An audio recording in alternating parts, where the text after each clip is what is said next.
Ladies and gentlemen, something serious is happening in ODM party. And if Oburu Oginga, the party leader, and Gladys Wanga, the chairperson, will not change, I can assure you ODM party is likely to become a low party. I'm saying this because yesterday, 3 major political meetings took place in the Republic of Kenya. Edwin Sifuna and Godfrey Otsosi held a meeting with George Natembeya, the Trans Nzoia governor. If you studied that meeting, you realize that the SG of ODM and one of the deputy party leader was part of that meeting. And clearly, they were not meeting to strengthen ODM party. They were meeting to strengthen their own political parties, which is now out of ODM party. As a matter of fact, that analysis is already up in my channel. The second meeting was also held. Wycliffe Ambetsa Oparanya met with Kakamega MPs and leaders. Again, if you look at that meeting, most of them were members of ODM party. Oparanya has been plotting to dump ODM party. In fact, he started plotting this even when Raila was still alive. He approached the president with the idea of consolidating the Luhya nation away from ODM party. But the president gave him only 2 options, either to work with Raila or to join UDA. He refused to join UDA. And that can explain why the allies from Kakamega ended up joining UDA while he remained in ODM. But again, their meeting yesterday was not about strengthening ODM party. It was about their objectives for 2027. Then now this meeting of coastal leaders, which is going to form the basis of this analysis.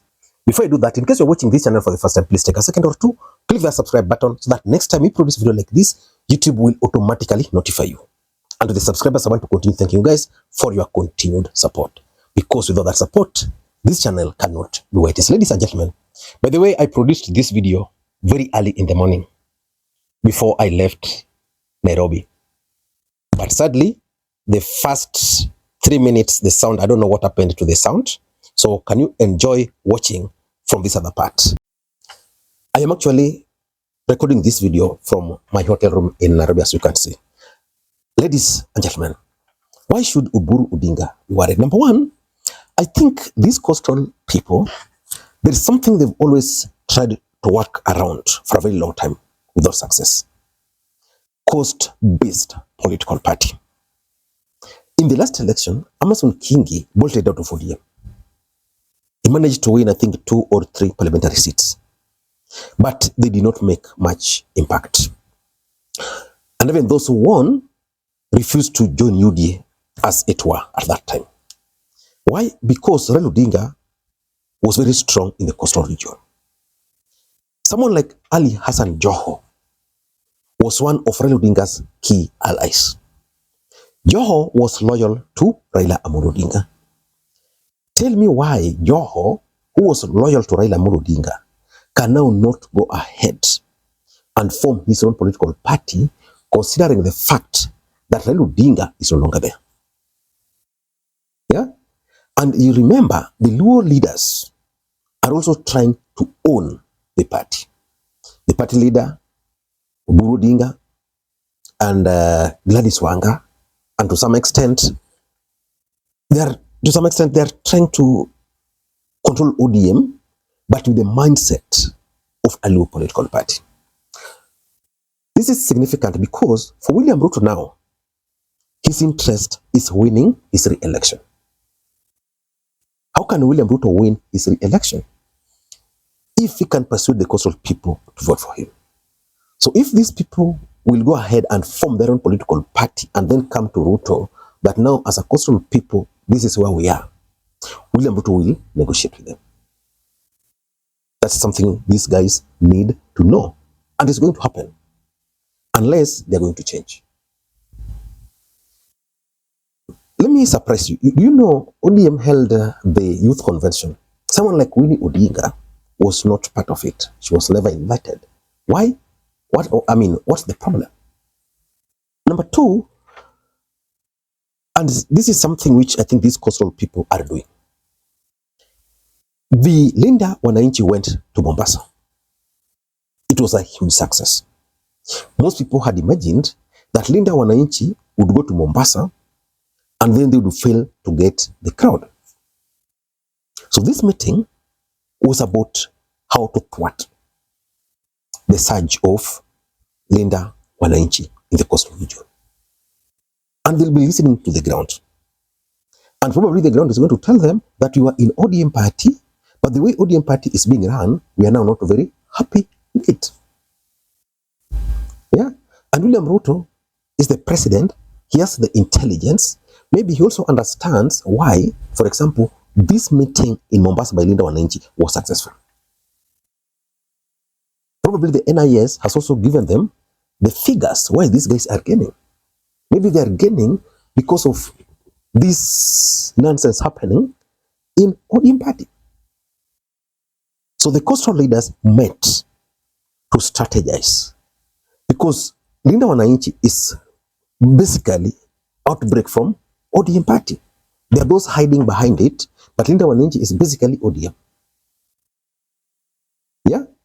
So the truth is, as things stand today, Linda Wananchi is a big threat. So if Oburu and Gladys Wanga cannot manage to tame, because the initial idea of Linda ground was to try and consolidate the ODM grounds. Then from nowhere, Linda ground started moving. Then Linda Wananchi said, Sisi, we want to Linda ground Wananchi. Because after the broad-based government, most of ODM supporters were really not very happy. When Raila Odinga died, there was the fear that supporters were going to move from one place to another. So in their own wisdom, which was a good idea, they decided, okay, let us form Linda ground. But they failed to understand that there was another group who would counter that. So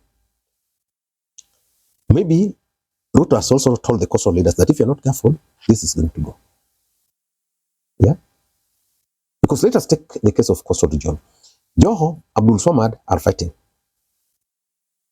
But they met. Hassan wants to become the governor for Mombasa. Yeah? You never had anything of zoning. When you come to Nyanza, the only thing they're pushing for is zoning. Zoning will help ODM, but will not help Ruto. Because for Ruto, he would want Hassan Omar, for example, to mobilize. He would want Abdul Swamad to mobilize. And then they contest. So if ODM is popular, Abdul Swamad will win. So it's about 2027 politics, particularly the surge of Linda Wananchi. Number 3, I think these guys are also now realizing that with the death of Raila Odinga, they must consolidate the coastal region. Because for them to negotiate properly, even within ODM party, for them to negotiate, they must unite. The truth is, if you talk of ODM today, there's Oburu, there's Wanga, Joho, there's Arati, there is Oparanya, but you see, they are no longer, someone like Joho is no longer a politician. Ideally, even attending that ODM youth convention is just because Joho is keen on taking over ODM party. But if you look at it critically, their idea is to consolidate cost so that they can negotiate. So they can decide and now go to Ruto and tell Ruto that, you know, as coastal region, as much as we are in ODM, as much as we are this, in the next government, we want this kind of slots. So we are going to deliver. We are going to allow UDA to operate. We are going to allow ile chama cha nani anatoka nani ya Kingi. Pa to pa, we want ODM. But at the end of the day, we are going to try and consolidate the vote for you. So they'll be able to negotiate directly. Yeah? And importantly, I think, based on this meeting, the president might be planning to go to the coastal region. So you not want a situation where he's going to the coastal region, and then the region is not really united. And for me, that is the most important thing for this meeting. Because Ruto would now not want to go. Previously, whenever Ruto wanted to go to any ODM strongholds, he would use Raila. Then Raila would use his troops. Tell me why Ruto, who understands that Oburu is not very influential in the coastal region, would use Oburu and Gladys Wanga to mobilize the coastal region. Hawa watu watakata. Yeah? Because Raila was bigger than all these guys. And maybe, lastly, I think they want one voice from the coast. They want coast to speak from one voice. So for me, and I don't know how they're going to deal with it, it's going to be very important for Oburu. And it's also going to be very important for Wanga to figure out how they're going to effect changes in ODM party.